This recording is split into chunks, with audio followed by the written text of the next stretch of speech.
International women's day my Bharat Mehsana Gujarat અંતર્ગત Mehsana collector કચેરી ખાતે કલેક્ટર એસ કે પ્રજાપતિની અધ્યક્ષતામાં પ્રેસ કોન્ફરન્સ યોજાઈ. યુવા કાર્યક્રમ અને રમતગમત મંત્રાલય, ભારત સરકારના મેરા યુવા ભારત વિભાગ, રાષ્ટ્રીય ખેલ પ્રાધિકરણના જિલ્લા પ્રશાસન મહેસાણાના સંયુક્ત ઉપક્રમે તારીખ 8/3/2026ના રોજ આંતરરાષ્ટ્રીય મહિલા દિવસ 2026ના રોજ દેશભરમાં 250 જિલ્લામાં અસ્મિતા લીગ ઉજવણીના અવસરે મહિલા સશક્તિકરણ અને રમતગમતમાં મહિલાઓની ભાગીદારી વધારવા માટે વિવિધ પ્રવૃત્તિઓનું આયોજન કરવામાં આવ્યું છે. આ કાર્યક્રમમાં વિવિધ રમતગમત સ્પર્ધાઓનું પણ આયોજન કરવામાં આવ્યું છે, જેમાં 3 જૂથમાં 3 સ્પર્ધાઓનું આયોજન કરવામાં આવ્યું છે. તો ગુજરાત લાઈવ ન્યૂઝ સાથે રિપોર્ટર ભાવિન ભાવસાર, મહેસાણા.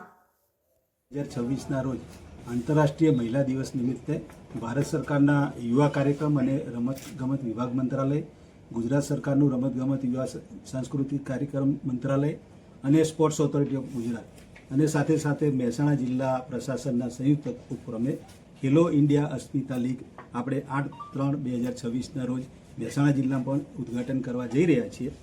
ખાસ કરીને આંતરરાષ્ટ્રીય મહિલા દિવસ નિમિત્તે મહિલાઓ અને યુવતીઓમાં સ્પોર્ટ્સ પ્રત્યેની એક સભાનતા કેળવાય અને સાથે સાથે યુવતીઓ અને મહિલાઓ રમતગમત ક્ષેત્રે પ્રોત્સાહિત થાય, આત્મવિશ્વાસમાં વધારો થાય અને એમના સ્વસ્થ તેમજ સક્રિય જીવનશૈલી વધે, એના માટે આપણે એક પ્રેરિત કરવા માટે આ કાર્યક્રમ કરવા જઈ રહ્યા છીએ.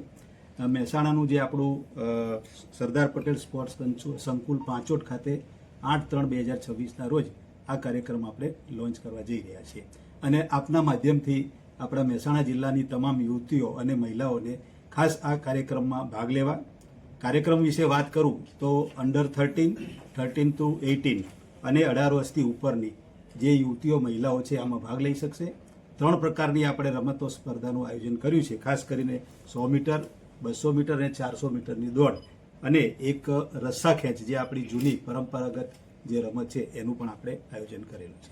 તો આપના માધ્યમથી ખાસ જિલ્લાની સૌ યુવતીઓ અને મહિલાઓ આમાં જોડાય એવી અપીલ કરું છું. આ સિવાય અન્ય રમતોનો સમાવેશ નથી કરવામાં આવ્યો તો પછી?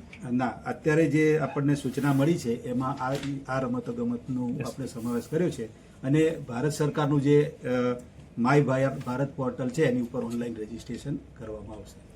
રમતગમતમાં